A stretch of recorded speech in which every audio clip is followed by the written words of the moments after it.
नमस्कार। प्रारब्ध के इस मंच पर आप सभी का स्वागत है।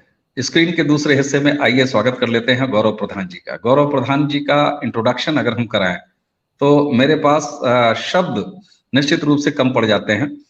आप न सिर्फ एक समाज विज्ञानी हैं, पेशे से टेक्निकल व्यक्तित्व हैं, लेकिन उसके बाद रक्षा हो, विदेश हो, संचार हो या मानविकी से जुड़े हुए भारत और समाज के पहलू कोई भी हो, 24/7 सतत चिंतन, सतत मनन और सतत उसकी व्याख्या करने के व्यक्तित्व के धनी हैं गौरव प्रधान जी। गौरव जी, आपका बहुत बहुत स्वागत है। नमस्कार। नमस्ते अविनाश भाई, कैसे हैं? बिल्कुल, बहुत अच्छा। प्रारब्ध के इस मंच पर आपको देख के और आपसे बातचीत करके न सिर्फ मुझे बल्कि हमारे दर्शकों को भी बहुत अच्छा लगता है। दर्शकों, लाल बहादुर शास्त्री जी का नाम आते ही आज जिस तरीके से पूरी भारत की राजनीति कांग्रेस और गैर कांग्रेसी खेमे में बटी हुई है, लेकिन शास्त्री जी एक ऐसे व्यक्तित्व हैं जहां आके कांग्रेस या पार्टी इसका भेद ये खत्म हो जाता है आज भी, चाहे वो राष्ट्रवादी राजनीति हो और चाहे वो भारत की राष्ट्रीय केंद्रित राजनीति का मामला हो। लेकिन कुछ बातें शास्त्री जी के साथ दफन हो गई। बहुत से ऐसे इंसिडेंट हैं जिन पर अलग अलग हम बात करते रहेंगे, लेकिन ये बात तो सब जानते हैं कि 10 जनवरी 1966 में ताशकंद में भारत और पाकिस्तान इन दोनों के साथ शांति समझौता हुआ और इसके ठीक 12 घंटे के बाद 11 जनवरी तड़के शास्त्री जी की मौत हो गई। शास्त्री जी की मौत के बारे में बहुत सारी चीजें हैं। कभी 14 अक्टूबर 1970 को उनकी पत्नी सुशीला देवी ने बाकायदे धर्मयुग में एक इंटरव्यू में उनके मृत्यु पर शक जताया था और हत्या की साफ साफ आशंका व्यक्त की थी। लेकिन आज हमारा ये विषय नहीं है। हमारा विषय ये है, लाल बहादुर शास्त्री जी की मौत के बाद 13 दिन के लिए Gulzari Lal Nanda caretaker prime minister हुए और उसके बाद 9 जून 1964 को लाल बहादुर शास्त्री प्रधानमंत्री बनते हैं। यही लाल बहादुर शास्त्री जब 11 जनवरी 1966 को उनकी मृत्यु हो जाती है तो एक बार फिर 13 दिन के लिए गुलजारी लाल नंदा भारत के केयरटेकर प्राइम मिनिस्टर बनते हैं। लेकिन यहां हम गौरव जी से दो बातें पूछेंगे। तो आइए पहली बात पूछते हैं। गौरव जी, शास्त्री जी की मृत्यु के बाद भारत पर दरअसल राज किसने किया, शासन किसका था? देखो अविनाश भाई, शास्त्री जी की मृत्यु के बाद शासन किसने किया, उसके लिए ये जानना आवश्यक है कि आजादी के बाद भारत में शासन किसने किया। बीज वहां पर है। आप भी जानते हैं और आपके दर्शक भी जानते हैं कि जवाहरलाल नेहरू पहली पसंद नहीं थे। कॉन्स्टिट्यूंट असेंबली की जो वोटिंग हुई थी उसमें 14 वोट पड़े थे, जिसमें 13 नेहरू के अगेंस्ट थे, सरदार पटेल के फेवर में थे और एक नेहरू के फेवर में था। और जोर जबरदस्ती करके नेहरू जी को प्रधानमंत्री बनाया गया था। नेहरू जी के प्रधानमंत्री बनने के बाद भारत में शासन भी माउंटबेटन के हाथ में था। भारत के army chief, navy chief, air force chief विदेशी थे, ब्रिटिश थे, भारतीय नहीं थे। तो आजादी के बाद भी शासन उन्होंने चलाया। ये बात ये तो रिकॉर्डेड हिस्ट्री है, इसमें मेरी तो कोई खुराफाती बात नहीं बता रहा मैं। नेहरू जी की हत्या के बाद, नेहरू जी की मौत के बाद शास्त्री जी प्रधानमंत्री बने और भारत पाक युद्ध की समझौते के लिए ताशकंद गए थे। यहाँ ये समझने की जरूरत है कि जब भारत आजाद हुआ था तो भारत इसलिए आजाद नहीं हुआ था कि गांधी जी की यात्राओं की वजह से या अहिंसक आंदोलन की वजह से या असहयोग आंदोलन की वजह से। भारत आजाद होना का मूल कारण, भारत 1943 में आजाद हो गया था। सुभाष चंद्र बोस मेन चीज थे और 11 या 16 सितंबर 1946 को यूनियन जैक के नीचे नेहरू जी को शपथ दिला दी गई थी भारत के प्रधानमंत्री की। क्यों?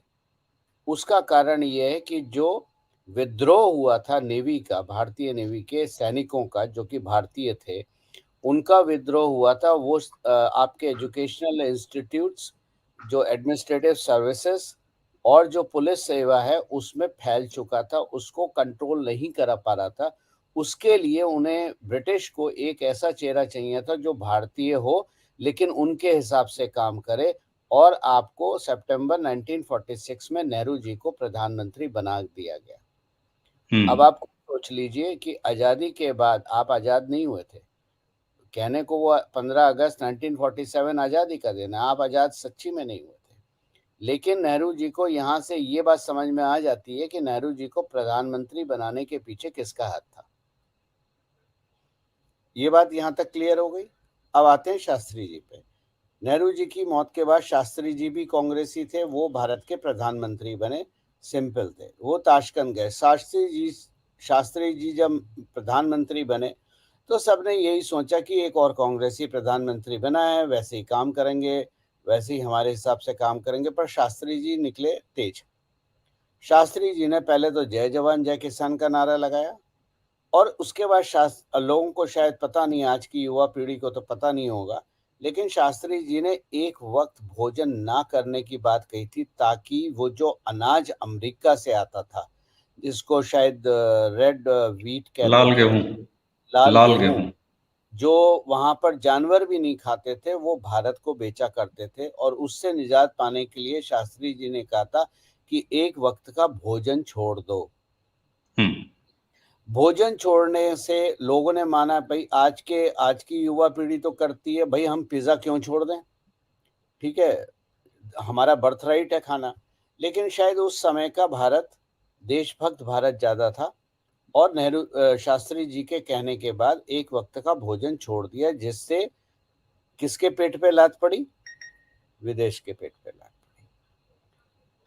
आजादी के बाद ये दुनिया, भारत की आजादी के बाद ये दुनिया दो हिस्से में डिवाइड होती है। भारत एक ऐसी स्वीट स्पॉट था दुनिया में, जिसके राइट में, ईस्ट पार्ट में, आपका ईस्ट और ऊपर की तरफ पूरा सोवियत संघ का कंट्रोल था, और लेफ्ट पार्ट में, जो कि पाकिस्तान ऑनवर्ड, वो सारा CIA के कंट्रोल में था, अमेरिका के कंट्रोल में था।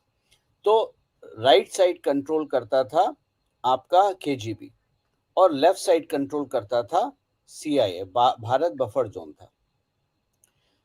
तो जब अब गेहूं पे पहली बात हुई, अब उनको सबको लगा कि शास्त्री जी वो व्यक्ति हैं, एक तो कर्मठ हैं और जमीन से उठे हुए हैं, गांव की बात जानते हैं, जय किसान जय किसान जय जवान जय किसान का नारा दे चुके हैं। किसान और फौज उनके लिए प्राथमिकता थी। दोनों में से कोई भारत की फौज को मजबूत होना देखना नहीं चाहता, और दोनों में से कोई भारत को अनाज संपन्न देश होना नहीं चाहता था। आज के परिप्रेक्ष्य में देखें तो वही है, सेम चीज है, फौज और अनाज। 2014 में मोदी जी प्रधानमंत्री बने, तब मैंने लिखा था कि मोदी का अगले 10 साल का मिशन किसान और आपकी फौज होगा। ये 2 लाइन लिखी थी ट्वीट पे, अगर मिल जाए, क्योंकि अब तो ट्विटर अकाउंट नहीं है तो नहीं पता, लेकिन ये मैंने 2 शब्द लिखे थे। तो शास्त्री जी को एलिमिनेट करना जरूरी था, क्योंकि शास्त्री जी अगर रहते तो भारत का जो स्वरूप है वो कुछ और ही होता। भारत शायद उस समय से संपन्न होना शुरू हो चुका होता, लेकिन नेहरू को हटाना था और उसके बाद इंदिरा गांधी को लाना था। शास्त्री जी को हटाना था। हाँ, शास्त्री जी को हटाना था, आप नेहरू बोल हाँ, गए। शास्त्री जी को, मैं वही कह रहा हूँ, शास्त्री जी को हटाना था। अब शास्त्री जी को हटाने के लिए जब आपने विदेश में शास्त्री जी की हत्या करी, तो अब वो इंक्वायरी तो हो नहीं सकती विदेश में, भारतीय एजेंसियां तो जाके इंक्वायरी कर नहीं सकती। काम किसने करा ये डाउटफुल है, लेकिन काम जहां तक हम जानते हैं, काम CIA का था, क्योंकि वो KGB के अंदर जाके उन्होंने वहां पर मारा कि अब करो, इंक्वायरी नहीं कर सकते आप, विदेश में मारना सबसे अच्छा आसान काम होता है, आप भारत में इंक्वायरी नहीं कर सकते। तो वो चीज दबी की दबी रह गई, और उस पे इंदिरा गांधी ने प्रधानमंत्री बनने के बाद किसी भी रूप में कोई भी इन्वेस्टिगेशन नहीं करी, चाहे भारत में हो। एक रिसर्च भी होती है, मैं कह रहा हूँ क्रिमिनल इन्वेस्टिगेशन या फॉरेंसिक इन्वेस्टिगेशन ना सही, एक रिसर्च भी होती है, जो भी उन्होंने इंदिरा गांधी ने नहीं करी। दूसरी बात, शास्त्री जी की हत्या के बाद जो कुक शास्त्री जी के साथ गया था वो पाकिस्तानी मूल का था और हत्या के बाद वो सीधा पाकिस्तान भाग गया। अब आती है बात, अब आती है इंदिरा गांधी। इंदिरा गांधी जब प्रधानमंत्री बनी तो अब यहाँ काउंटर हुआ कि भारत को कंट्रोल कहीं सीआईए ना कर ले, केजीबी को करना है। अब यहाँ से गेम शुरू होता है और यहाँ से चेन ऑफ कोइंसिडेंस शुरू होते हैं। चेन ऑफ कोइंसिडेंस को एक शब्द, एक लाइन में अगर डिफाइन करें तो मैं पूछना चाहता हूं, लोगों से विचार कीजिए कि सोनिया गांधी ने कभी नरसिम्हा राव, सीताराम केसरी, राजेश पायलट, माधवराव सिंधिया, एपीजे कलाम को कभी माफ नहीं किया। द ओनली पर्सन जिसको सोनिया गांधी ने माफ किया वो थे उनके पति के किलर। बात समझ में आ रही है आपको? अब आपको क्रोनोलॉजी समझा देता हूं थोड़ी सी। मैं डेट पे नहीं जा रहा हूं, डेट है मेरे पास लेकिन मेरे को याद नहीं है। सोनिया गांधी की शादी हुई 1968 फरवरी में। सितंबर 1968 को भारत में रॉ का जन्म हुआ, जिसको उस समय बोला जाता था कैप्सेक, क्योंकि रॉ अपनी एजेंसी नहीं बनी थी। कैबिनेट सेक्रेटरी के अंदर एक रिसर्च विंग क्रिएट किया गया था। क्यों? ताकि वो लाइमलाइट में ना है, वो छिपा हुआ रहे। ये जो दोनों महारथी एजेंसीज थी, इन दोनों से छिपा हुआ रहे। तो के एन राव ने जब इसकी नींव रखी रॉ की, तब इसका नाम था कैप्सेक।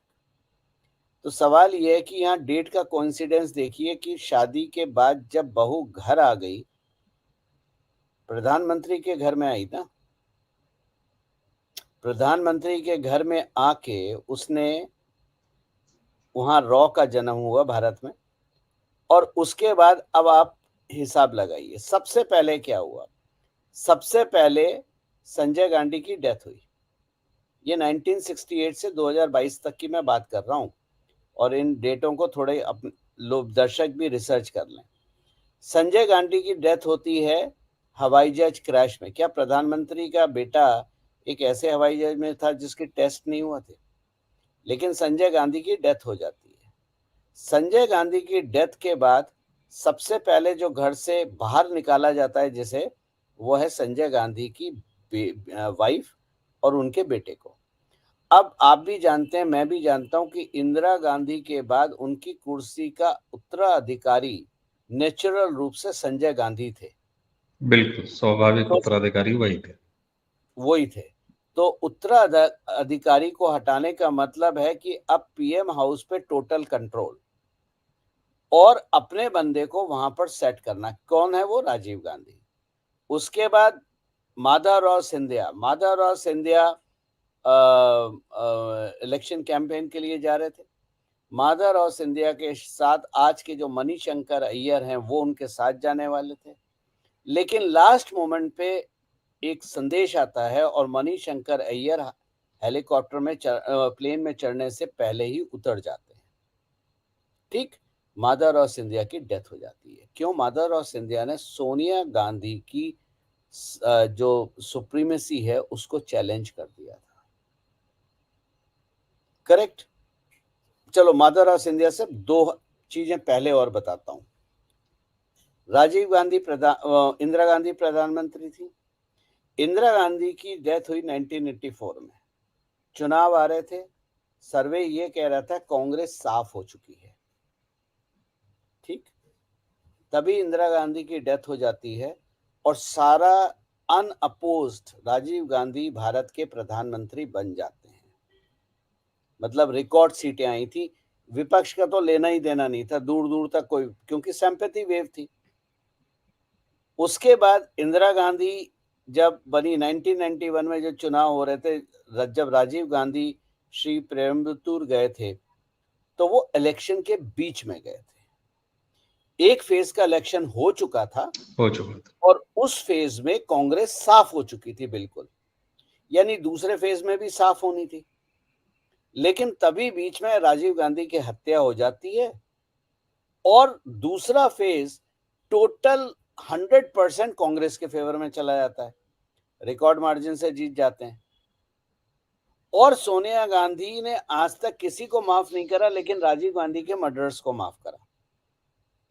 अब राजीव गांधी निकल लिए, इंदिरा गांधी निकल ली, उस पीएम के घर पे एक छत्र अधिकार किसका था? सोनिया गांधी का। ठीक है। अब आए माधवराव सिंधिया। माधवराव सिंधिया ने चैलेंज करा सोनिया गांधी की प्रेसिडेंसी, कांग्रेस की प्रेसिडेंसी को। माधवराव सिंधिया हवाई जहाज में मर गए। फिर राजेश पायलट ने चैलेंज करा सोनिया गांधी की प्रेसिडेंसी को। उन्होंने बोला मैं बहुत जैसे कहते हैं जन नेता हूं, तो मेरी प्रेसिडेंसी होनी चाहिए। वो कार एक्सीडेंट में चले गए। ठीक, मैं क्रोनोलॉजी आपको समझा रहा हूं, आप समझो। उसके बाद प्रेसिडेंट जैल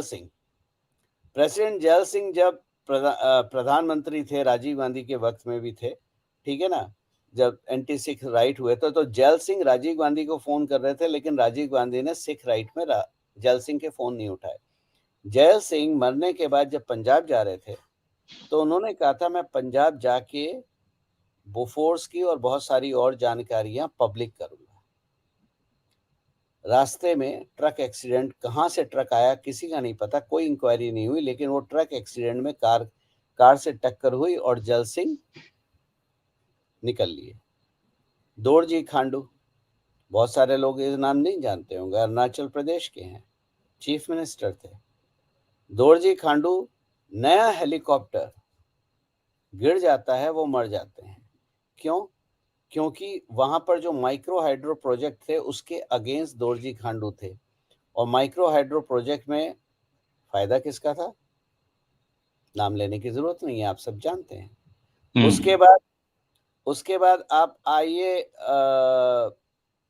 एक इंदिरा गांधी के टाइम के व्यक्ति हैं धीरेन्द्र ब्रह्मचारी, नाम सुना होगा आपने।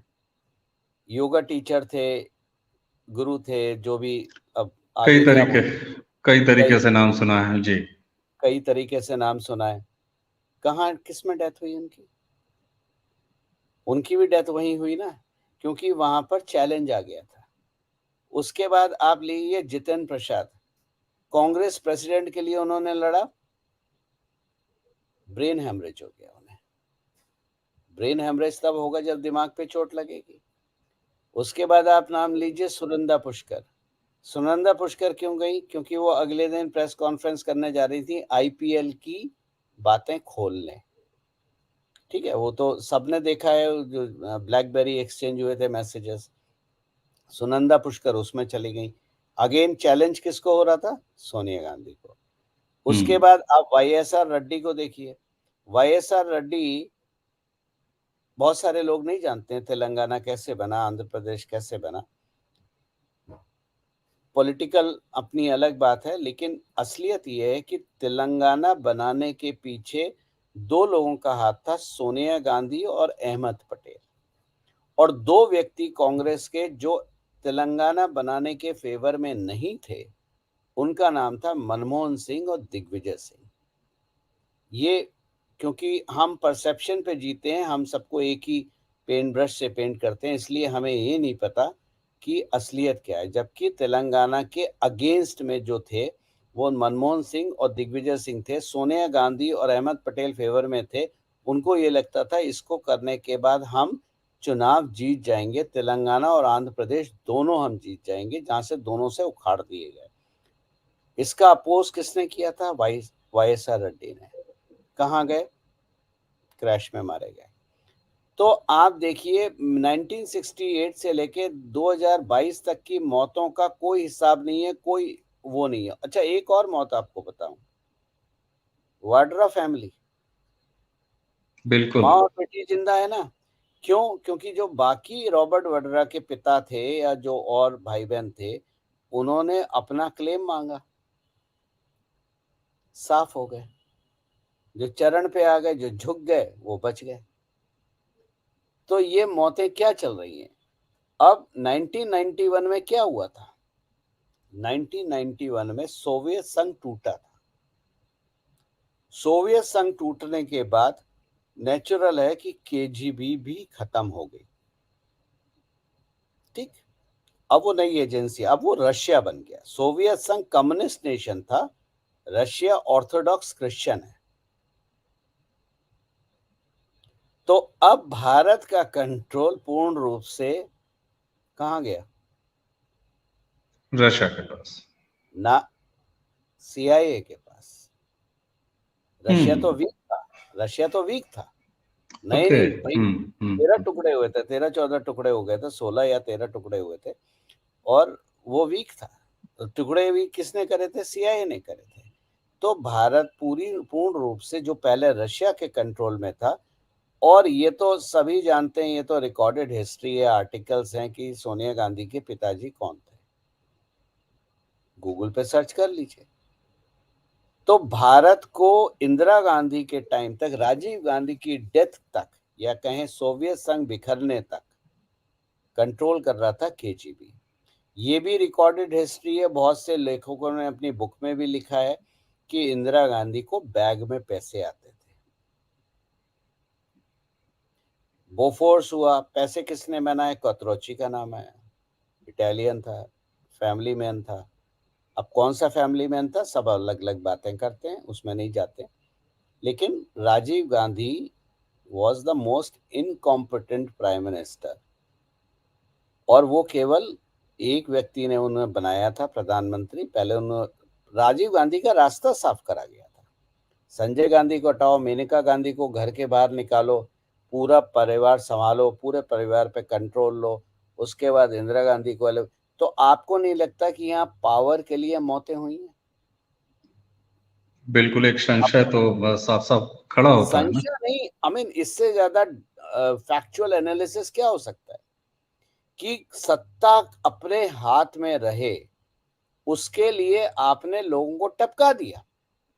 अब मैं ये, चलिए ये बात मेरी मेरी कोई कॉन्स्पिरेसी थ्योरी हो सकती है। खुद सोचिए, अगर संजय गांधी की मौत नहीं होती तो क्या होता? संजय गांधी प्रधानमंत्री होते। ठीक। अगर राजीव गांधी की मौत नहीं होती तो क्या होता? कांग्रेस हार चुकी थी।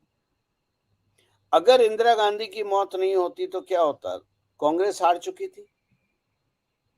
और ये भी आप सबको पता है कि कांग्रेस का एक प्रेसिडेंट जब सीताराम केसरी बने, और उसके बाद जब प्रेसिडेंट का इलेक्शन था, तो सोनिया गांधी के लोगों ने सीताराम केसरी को बाथरूम में बंद कर दिया और धोती फाड़ दी उनकी।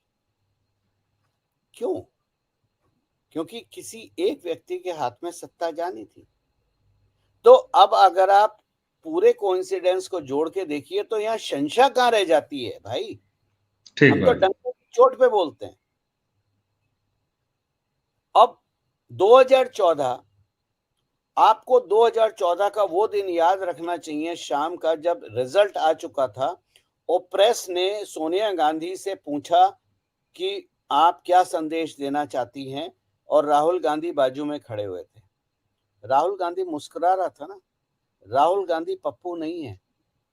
वो इसलिए मुस्कुरा रहा था कि उसे पता है जैसे और सरकारें गिराई हैं, 1-1.5 साल में हम इसको भी गिरा देंगे और उसके बाद काम हो जाएगा। वो सरकार गिरा नहीं पाए क्योंकि मोदी अटल जी नहीं है। अटल जी की सरकार एक वोट से चली गई। मैं अटल जी की सरकार को राम के पच्चीनों पे चलने वाली सरकार मानता हूं अटल जी को, और मोदी जी को भगवान कृष्ण की पच्चीनों पे मानता हूं, साम दाम दंड भेद। लेकिन 2014 के बाद क्या हुआ? दादरी कांड, रोहित वेमुला कांड, उसके बाद बहुत सारे बीच में कांड, फिर रेप्स, फिर आपका सीए, फिर एनआरसी, फिर फार्म्स लॉ, फिर दुनिया भर का, और आज अडानी को लेके बैठे हैं। किसी मणिपुर। किसी रूप में मोदी को हटाना है, सिविल अनरेस्ट करना है, ताकि मोदी हटे। क्योंकि यही तो वह बात है कि सत्ता में जो रुकावट आई, जो सत्ता के स्पीड ब्रेकर थे, माधव सिंधिया हो, राजेश पायलट हो, वाईएसआर रेड्डी हो, दोरजी खांडू हो, उन सब को जो सत्ता के लिए खतरा थे, जैसे सुनंदा पुष्कर थी और जो लोग थे, उन सबको रास्ते से हटाया गया। हम्म। सुनंदा पुष्कर की मौत ऐसे नहीं हुई है, उसको मारने के लिए बाकायदा दुबई से लोग आए। ठीक बात। अच्छा जितनी जितनी कांग्रेस डिप्लीट हुई है ओवर द लास्ट 9 years, उतना पाकिस्तान बर्बाद हुआ है। ये भी एक इंटरेस्टिंग कनेक्शन है। जब तक कांग्रेस सत्ता में रही, पाकिस्तान के पास पैसे की कमी नहीं थी। तो पाकिस्तान को कौन चला रहा था और क्यों चला रहा था? और दूसरा एक प्रश्न आपके दर्शकों में प्लांट कर देता हूं, जो अगर वो चाहें तो मेरे चैनल पे आके उसका उत्तर सर्च कर सकते हैं। तवलीन सिंह एक पत्रकार हैं, सोनिया गांधी से नफरत क्यों करती हैं? और जब तवलीन सिंह का बेटा, जो कि लंदन में रहता है, शायद लंदन या अमेरिका में, उसका वीजा मोदी सरकार ने रिजेक्ट करा था, तो उनके तेवर क्यों चढ़ गए थे? ये जरा आप लोग रिसर्च कीजिए, अगर चाहें तो तवलीन नाम टाइप करके मेरे चैनल पे सर्च कीजिए, आपको उत्तर मिल जाएगा।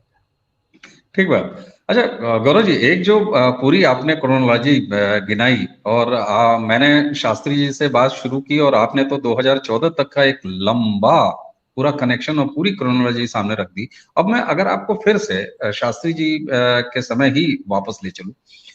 शास्त्री जी के बाद एक बार फिर 13 दिन के लिए गुलजारी लाल नंदा प्रधानमंत्री हुए और उसके बाद श्रीमती इंदिरा गांधी आ जाती हैं और न सिर्फ आ जाती हैं बल्कि उसके बाद वो 77 तक रहती हैं। 2.5 साल के लगभग मोरारजी देसाई और चौधरी चरण सिंह की सरकार रहती है, 2.5 साल बमुश्किल। उसके बाद फिर वो 80 में वापस आ जाती हैं, 84 तक रहती है। आपने जो एक बात बताई कि एक तरफ यूएस, दूसरे तरफ रशिया। देखिए हम यहाँ शास्त्री जी की मौत, ना ना ना सोवियत मैं संघ, कर सोवियत सोवियत संघ, संघ, दोनों में सोवियत फर्क है। संघ, बिल्कुल एक तरफ सोवियत संघ, दूसरी तरफ यूएसए। ठीक है। हम यहाँ पर शास्त्री जी की मौत कैसे हुई, किन परिस्थितियों में हुई, उस पर तमाम है, देवधर साहब की किताब है, बहुत सारी चीजें हैं उस पर जो है, बहुत सारे लोगों ने लिखा है, कितने संदेह हैं, वो सारी चीजें हैं। लेकिन मैं ये जानना चाह रहा था कि क्या पैराडाइम शिफ्ट आया जब पीएमओ में फुल फ्लेज्ड श्रीमती इंदिरा गांधी आई। अच्छा, दर्शकों के लिए भी एक चीज बता दूं, शास्त्री जी जब ताशकंद जा रहे थे तो उन्होंने अपने एक मंत्री को अपने कैबिनेट से सैक किया था और उसी समय ये बड़ी स्ट्रांग फीलिंग थी और उन्होंने अपने नजदीकी लोगों से ये संदेश भी लीक कर दिया था कि मैं लौट के आऊंगा तो श्रीमती इंदिरा गांधी को ब्रिटेन भेज दूंगा, हाई कमीशन में कैबिनेट से हटा दूंगा। इन सारी चीजों के बाद पीएमओ में श्रीमती इंदिरा के आने के बाद और 84 तक रहने, 2.5 साल छोड़ दीजिए आप जनता पार्टी के और चौधरी चरण सिंह के, ऐसा क्या पैराडाइम शिफ्ट हुआ और उसका क्या असर हुआ भारत पर? आपने जब शास्त्री जी की बात करी, एक और बहुत इंपॉर्टेंट कोइंसिडेंस है जो जनता को जानना जरूरी है, और उससे जानने से पूरी तस्वीर भी साफ हो जाती है। शास्त्री जी के बाद किसकी मौत हुई थी 15 दिन के बाद? अचानक मेरे ध्यान में नहीं आ रहा। होमी जहांगीर बाबा। ओहो, यस, यस, इट और वाज अ कोइंसिडेंस। ठीक है, क्या करते थे वो, आप बताइए मेरे को, क्या थे वो? भारत के आज जो कुछ भी रक्षा है और जो कुछ भी भारत का परमाणु कार्यक्रम है वो उनकी वजह से। ठीक। सारा भाई। अंतरिक्ष। अंतरिक्ष। ठीक। अब मैंने आपको बोला कलाम से नफरत करती थी सोनिया जी। जब क्रायोजेनिक इंजन बन रहा था, प्रोटोटाइप तैयार हो गया था और सक्सेस हो गई थी, उसको बनाना था, तो किसको जेल करा गया? नामबियार साहब। नंबी नारायण सर को, इसरो के साइंटिस्ट को। नंबी नारायण को जेल किसने भेजा? श्री कुमार आईपीएस। श्री कुमार आईपीएस नंबी नारायण को जेल भेजने के बाद कहां प्रमोट हुए? Police chief Gujarat. Police chief Gujarat बनने के बाद उन्होंने क्या करा? हाथ धो के नरेंद्र मोदी और अमित शाह के पीछे लग गए। आपने क्या करा था? आपने वहां भाभा और साराभाई को खत्म किया, इंडिया का डिफेंस और अंतरिक्ष। यहां आपने क्रायोजेनिक इंजन के बनाने वाले को रिजेक्ट किया, और भारत को क्रायोजेनिक इंजन की सप्लाई देने के लिए रशिया तैयार हो गया था, लेकिन आपने उन्हें हटा के वो ऑफर लिया ही नहीं, और आप डिपेंडेंट रहे किस पे? विदेशी ताकतों पे क्रायोजेनिक इंजन के लिए। आ रही है बात समझ में? भाई साहब बहुत गहरी बात बोल रहा हूं मैं, बिल्कुल समझ बिल्कुल। में बात? तो अब आप आते हैं इंदिरा गांधी की कैबिनेट की जब बात होती है, तो इंदिरा गांधी की कैबिनेट कौन कंट्रोल कर रहा था? जो भी मंत्री थे इंदिरा गांधी, क्योंकि इंदिरा गांधी के बारे में बोला जाता है गूंगी गुड़िया, लेकिन उनकी छवि बनाई गई आयरन लेडी की। सैम मानेकशॉ अगर मजबूत नहीं होते तो इंदिरा गांधी तो बांग्लादेश लड़ाई लड़ने की हैसियत ही नहीं थी उनकी। ये तो हमारी फौज के चीफ थे जिनकी बदौलत हम बांग्लादेश खेल गए। और उसके बाद क्या हुआ? उसके बाद आपने समझौता करा और पाकिस्तानी सोल्जर्स को फ्री में छोड़ दिया, अपने सोल्जर्स मांगे ही नहीं। तो 1968 फरवरी के बाद 26 मई 2014 तक भारत को कौन चला रहा था? दुनिया में मैंने आपको जैसा कहा, मैं कई बार समझाता हूं, जो एक अचूक हथियार है, और ये आज का नहीं है, सदियों से, हजारों सालों से है, वो एक महिला होती है, जिसको आज आप हनी ट्रैप के नाम से भी जानते हैं। जितने भी रक्षा के केसेस हैं, चाहे इसरो साइंटिस्ट हों, चाहे फौज के हों, चाहे नेवी के हो, अफसर जो पकड़े जाते हैं, सब हनी ट्रैप में होते हैं ना। सबके पीछे एक महिला का ही हाथ होता है ना। तो भाई साहब मेरे को ये बात बता दीजिए, फरवरी 1968 से 26 मई 2014 तक भारत को चला कौन रहा था? भारत को चला रहा था सीआईए, और सीआईए का जो घोड़ा है उसका नाम है आईएसआई। आपने जहां सत्ता बदली, आपने जहां पीएमओ को फूल प्रूफ करा, जहां से अब कोई जानकारी लीक नहीं होती, ऐसा करते ही पाकिस्तान के हाथ में कटोरा आ गया और आईएसआई की कोई मान्यता नहीं रही, और पाक फौज आपस में लड़ रही है। आपने कंट्रोल हटाया था केवल। अच्छा, आप इसको 68 से ही लेके चलेंगे या इसको शास्त्री जी के ठीक बाद से लेके चलेंगे? नहीं, मैं इसको शास्त्री जी के पास से लेके चलूंगा, क्योंकि वो एजेंसीज की लड़ाई थी। केजीबी कंट्रोल करे या सीआईए भारत को कंट्रोल करे, क्योंकि भारत में असीम संपदा थी। भारत जितना गरीब रहेगा इन्हीं का फायदा है। भारत गरीब रहेगा, भिखमंगा रहेगा, तो फायदा सीआईए और अमेरिका का है। मजबूत और उत्कृष्ट भारत किसी को नहीं भाता, क्योंकि उनकी दुकानें बंद हो जाएंगी, व्यापार बंद हो जाएगा। तो शास्त्री जी, और उसके बाद वो लड़ाई थी शास्त्री जी के हत्या पे, कि मैं हत्या शब्द इस्तेमाल कर रहा हूं, मौत नहीं कर रहा। शास्त्री जी की हत्या का 2 एजेंसीज की लड़ाई थी, और शास्त्री जी की हत्या के बाद एजेंसी की बागडोर धीरे धीरे केजीबी के हाथ से खिसक के 1991 के बाद पूर्ण रूप से सीआईए के हाथ में चली गई। और 1991 में जब केजीबी टूटी, तो केजीबी के जो आपके वो थे, सोवियत संघ तो कम्युनिस्ट था ना, तो जी, सामने वाली। सोवियत संघ कम्युनिस्ट था। लोग नहीं जानते, 3 कम्युनिस्ट देश थे इस एरिया के, सोवियत संघ, चाइना, और आज का Islamic nation called Afghanistan. Afghanistan communist nation था। सोवियत संघ की लड़ाई अफगानिस्तान में क्या थी कि अफगानिस्तान सीआईए के हाथ में ना चला जाए,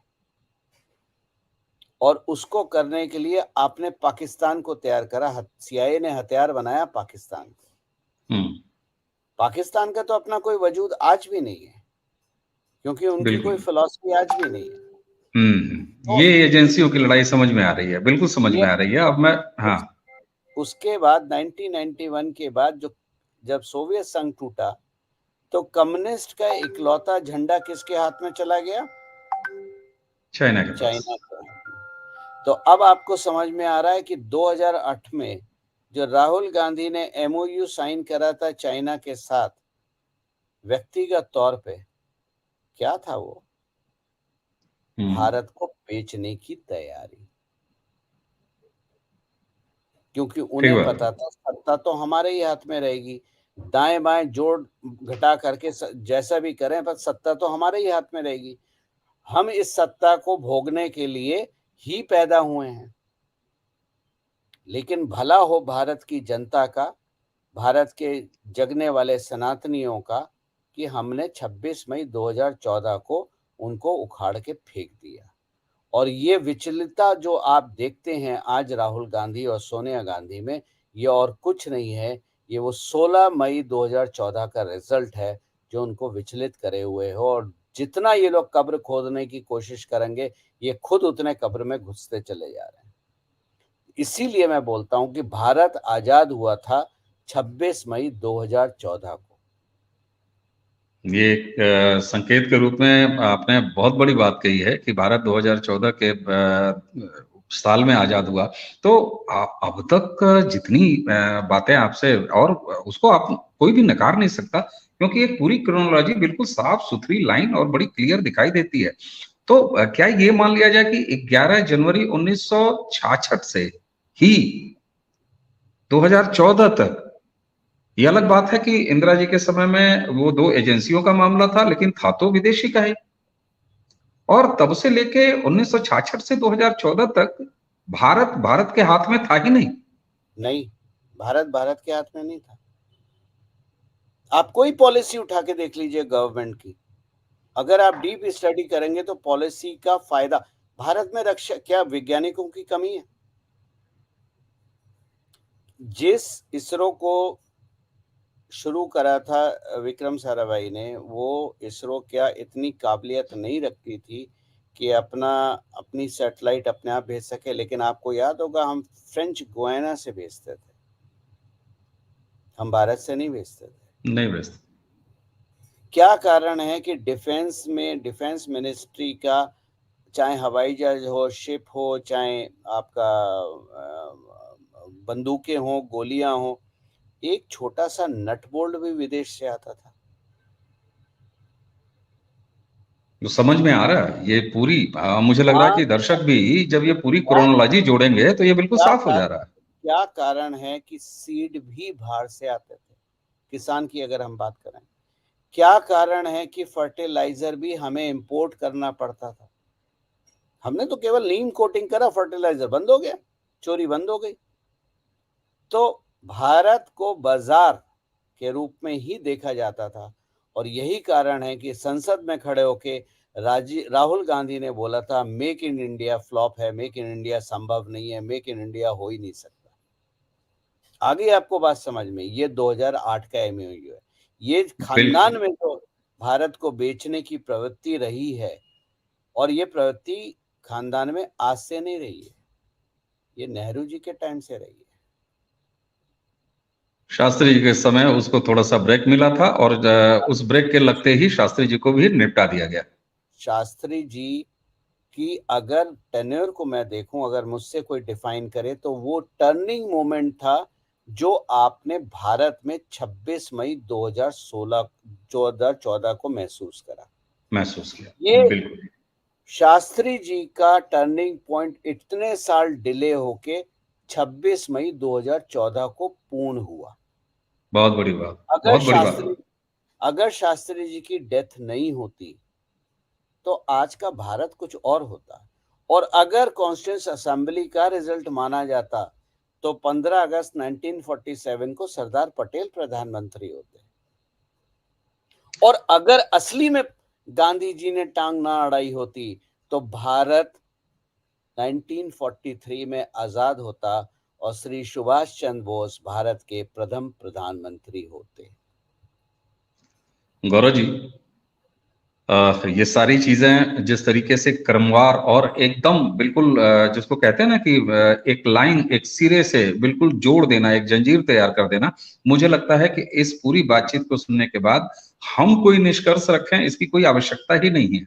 दर्शक खुद उन सारी चीजों को जब एक कड़ी को दूसरे कड़ी से जोड़ेंगे तो 1947 से शुरू हुई कहानी, जो कि 2 साल के लगभग शास्त्री जी में ब्रेक पाती है, उसके बाद सीधे 2014 में आके खत्म होती है।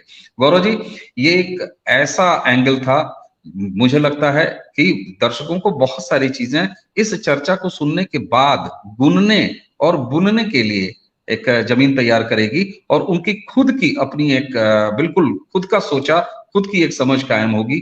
हमने और आपने इस चर्चा में केवल उनके बिंदु दे दिए हैं, जैसे कहते हैं ना, डॉट्स आपने खींच दिए हैं। अगर उस डॉट्स को, सारे डॉट्स को कवर किया जाएगा तो दर्शक बहुत आराम से आपकी कही गई बात को वास्तविक रूप से न सिर्फ समझ पाएंगे बल्कि उसका मिलान भी भारत की टेम्पलेट से कर पाएंगे, और तब पता लगेगा कि 2014 में अगर भारत में राष्ट्रीय स्तर पर सत्ता परिवर्तन नहीं होता तो आज भारत कहां होता।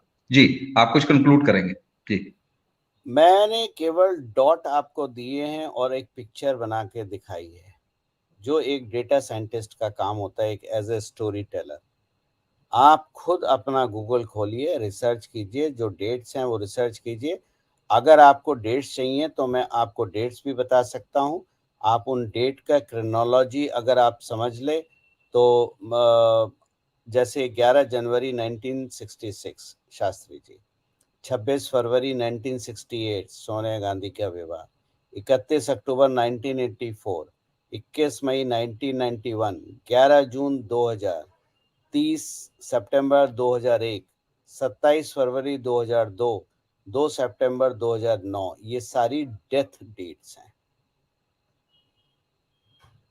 और बिल्कुल। अब आप ये डेट लेके अगर आप इनको रिसर्च करेंगे तो आप पिक्चर साफ अपनी बना सकते हैं। मैं किसी का ना भक्त हूँ ना चमचा हूँ, मैं डेटा पे बात करता हूँ और डेटा मेरे को ये पिक्चर दिखा रहा है कि भारत 26 मई 2014 को सही रूप में आज़ाद हुआ था और उसके पिछले 9 साल में आपने वो परिवर्तन देखा है कि एक आज़ाद भारत क्या कर सकता है। और आज हम चंद्रयान लेके चांद पे भी पहुंच चुके हैं। बिल्कुल। और जिन डॉट्स की हम बात कर रहे थे, आपने तो वो सारे क्रमवार से डेट्स भी गिना दिए, और मुझे उम्मीद है कि दर्शक इस बातचीत से एक अपने स्तर की समझ निश्चित रूप से बना पाएंगे। तो दर्शकों, गौरव जी को आज इस नए तरीके के एंगल से आपको हमको रूबरू कराने और एक पूरा परिदृश्य, जैसे लगता है ना कि कुछ सूत्र आपको दे दिया और गणित का पूरा सवाल हल हो गया, तो मुझे लगता है कि आज की ये चर्चा गणित के उसी फार्मूले के तहत है जिससे बहुत सारे सवाल बिल्कुल साफ साफ और 100% ईमानदारी से हल हो जाएंगे। गौरव जी, आपने हमें समय दिया और इतना गंभीर बात को इतने सहज तरीके से आपने सामने रखा, आपका बहुत बहुत धन्यवाद। तो दर्शकों, इसी के साथ आपसे विदा लेने से पहले गौरव जी को एक बार और धन्यवाद देते हैं।